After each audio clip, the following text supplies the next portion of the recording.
క్షణముంది వెలిగిన జ్యోతి మనసున చిన్మయ పరమాణువు రూపం విశ్వాకారం నిండుగా నిండెనయ్యా. భగవద్గీత మహాభారత యుద్ధ సమయంలో ధృతరాష్ట్రుడు మరియు అతని మంత్రి సంజయుడు మధ్య జరిగిన సంభాషణ రూపంలో మొదలైంది. ఏంటంట ఇప్పుడు జరిగింది? ఫస్ట్ శ్లోకం దేని గురించి సంబంధించింది? ధృతరాష్ట్రుడు మరియు అతని మంత్రి సంజయుడు మధ్య జరిగిన సంభాషణ రూపంలో మొదలైంది. ధృతరాష్ట్రునికి మంత్రి ఎవరు? సంజయుడు. ఆయనతో క్షేత్రే కురుక్షేత్రే ధర్మక్షేత్రే కురుక్షేత్రే సమవేతాయుత్సవ మమ పాండవైషవ్య ఈమా కుర్వాత సంజయ.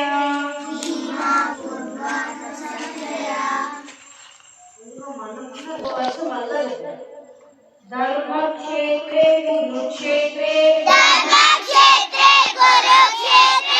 సమవేతాయుత్సవ మమ పాండవైషవ్య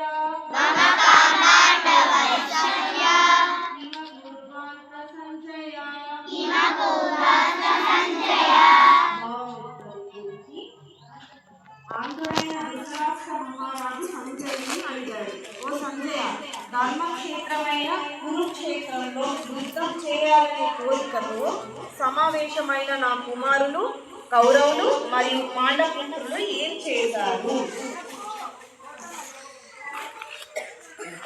ఈ శ్లోకంలోనే భగవద్గీత ఉపదేశం ప్రారంభమవుతుంది. ఈ ప్రశ్న యుద్ధం కృష్ణుని అడిగినంట సందేహం, నేను చెయ్యాలా వద్దా యుద్ధం అనే సందేహంలో ఈ ఎన్ని సమస్యలకైనా పరిష్కారం మనకు భగవద్గీతలో దొరుకుతుంది. అర్థమవుతుందా? ఇంకొకటి, భగవద్గీతలో ఆల్రెడీ మీ క్లాసెస్ జరిగినాయి కదా మీ స్కూల్లో. ఎన్ని అధ్యాయాలు ఉన్నాయి, ఎన్ని శ్లోకాలు ఉన్నాయి తెలిసిన ఎవరికైనా? సరే, తెలియదు కాబట్టి ఇప్పుడు చెప్తున్నా.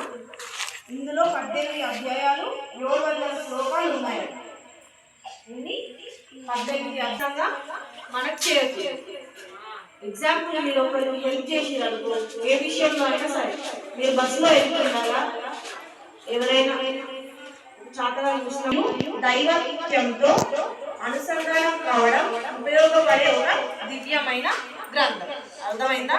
మంచి పనులు ఎట్లా చేయాలి, ధర్మం ఎట్లుండాలి అని బోధించేదే భగవద్గీత.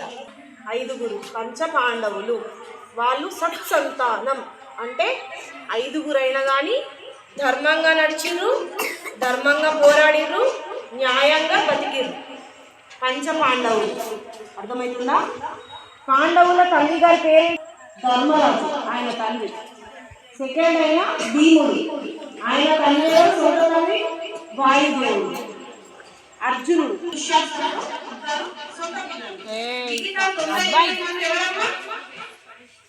వాళ్ళందరికీ మహాభారతంలో యుద్ధం జరిగినప్పుడు తండ్రి స్థానంలో నిల్చుంటాడు. అర్థమైందా? కానీ సొంత తండ్రి కాదు ధృతరాష్ట్రుడు. ఆయన